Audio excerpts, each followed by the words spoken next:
temos unha esquela, Bernardo, que fíxose viral. Por qué? O mundo das esquelas dá para moito, Falamos da esquela dunha muller da Coruña que faleceu o pasado día 22 deste mes de outubro. A súa esquela foi viral, foi esta, é especial. Xunto aos seus fillos e o seu neto, figura tamén o seu gato, chamado con agarimo Bisneto Gato. E saben como se chama o gato? Beetlejuice, como ese espírito trapalleiro e algo repulsivo que asustaba vivos e que unha parella de fantasmas contratou para botar da casa os novos inquilinos. Lembrarán que se alguén dicía o seu nome 3 veces seguidas, pois Beetlejuice aparecía. O detalle desta esquela, dende logo, chamou a atención nas redes sociais e converteuse nun xesto emotivo que reflicte a importancia das nosas mascotas na nosa familia. Beetlejuice, Beetlejuice, Beetlejuice. ¡Desgraciados! Tim Burton ensinounos que repetindo esta frase 3 veces imos resucitar o máis irreverente dos personaxes, pero máis probable é que só consigamos invocar un michiño. É que Beetlejuice non é só un personaxe de película, tamén é o protagonista da última anécdota das nosas redes. A familia dunha muller falecida a semana pasada quixo destacar alguén moi especial na necrolóxica. Entre os familiares aparece o seu bisneto gato. Sí, o seu bisneto gato Beetlejuice.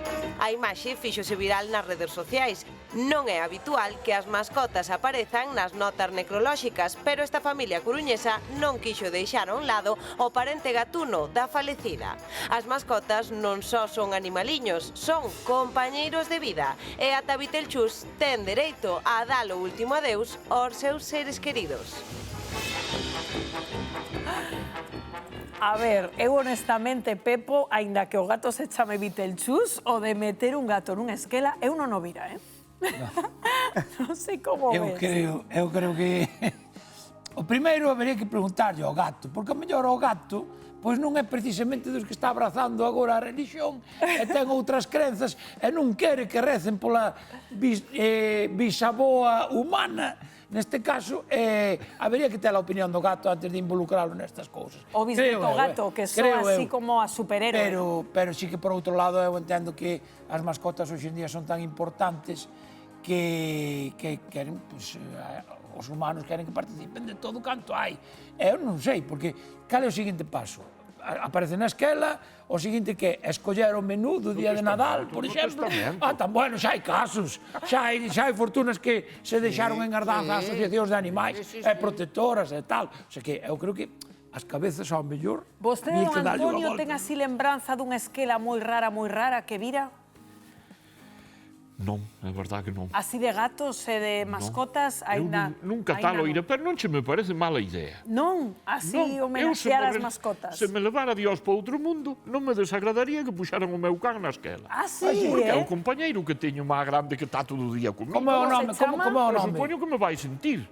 É como o nome do campo se me teño que encargar eu da esquela. Chamase Bimbo. Bimbo, correcto. Xa temos unha información importante Se é aquí. un compañeiro perruno, pois claro que me vai sentir como non me vai sentir. Pois seguro que hai moita xente de acordo, Hai mascotas que se lle queren máis ás veces que algún membro da familia. Eso tamén é certo. Faz máis compañía. Eso tamén é certo. Igual era por se, como di na peli, que 3 veces se resucitas, pois igual chamullo o gato así o puso na esquela por se colaba. Vai a ser sigora e volve por sitio. O que habería que analizar o mellor é o parentesco, porque bisneto gato, que quere dicir que o gato é do neto, ou dunha neta, ou de quen ven sendo o gato. A mí é neto dunha gata que tuvo hai moitos anos, foi marido. Claro, porque ao mellor é eso.